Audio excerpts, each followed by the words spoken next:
All right, guys. So on this part of the segment of the video, we're gonna just do the brakes itself to make sure you guys do the brakes properly. So how we're gonna start with putting the truck on position. We're gonna wait for the lights to turn on and turn off. At this point, you could say that the ABS light came on for 3 to 5 seconds and turned off, indicating that the DEF light or the ABS light is working properly.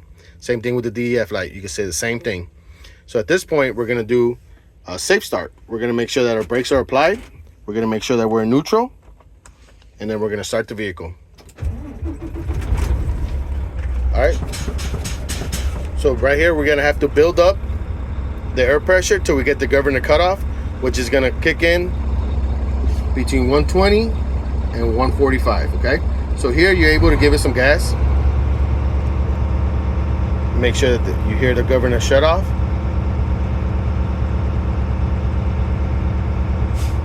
All right, you got the governor shut off there. All right, so now what we're gonna do, we're gonna shut off the vehicle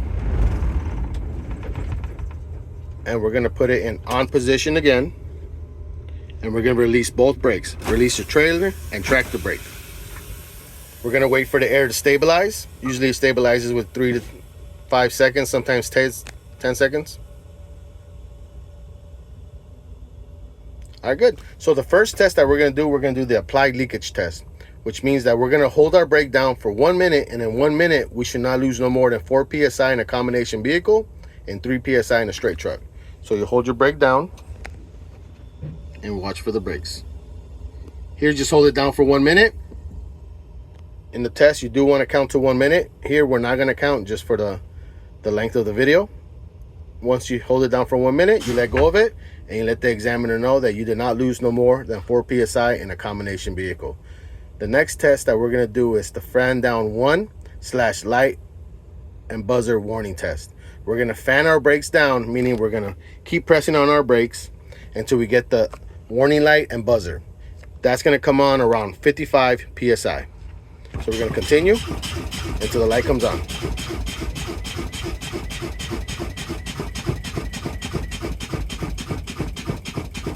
All right, so our warning light and buzzer came on. So the buzzer does not come on right now because the truck is not on, so we're only gonna get the warning light.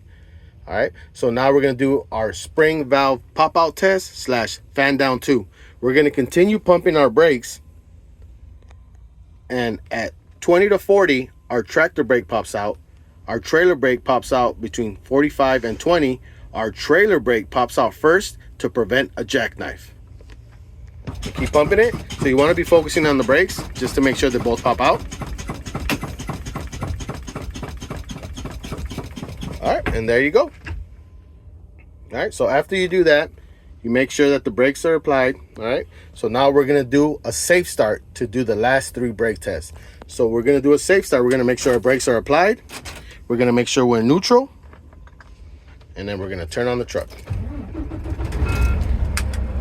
All right, so here you're able to give it a little bit of gas just to build the air pressure till we get the governor cut off. Okay, guys, so this process usually takes around a minute and a half. So you do want to hold it till we get the governor cut off. It's very important that you build enough air pressure, because now we're going to do the parking brake and we're going to do the trailer brake with the service brake. So you do want to make sure that you have enough air pressure to perform those tests.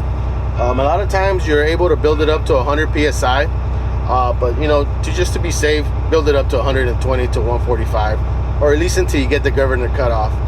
You know, when you're doing the automatic brake check, I'm not doing it now, but you do have to have your wheels chalked.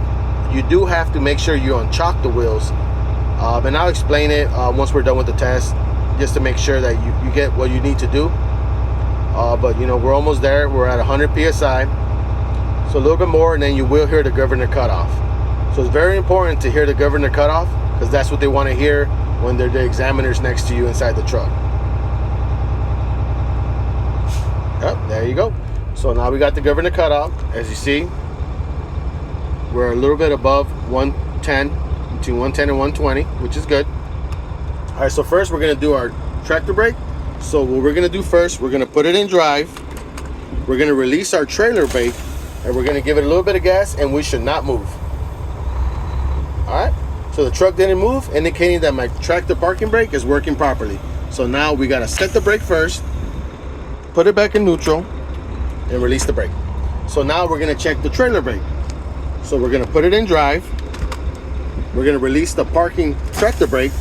We're gonna give it a little bit of gas, and we should not move. All right, good. All right, we didn't move, indicating that my trailer brake is working properly. So now we're gonna set the brake. We're gonna put it in neutral and release the brake. So now we're gonna do our service brake check. So we're gonna put it in drive. We're gonna release both brakes.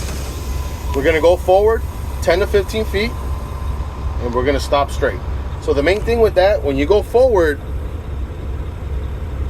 you gotta make sure that you release the steering wheel.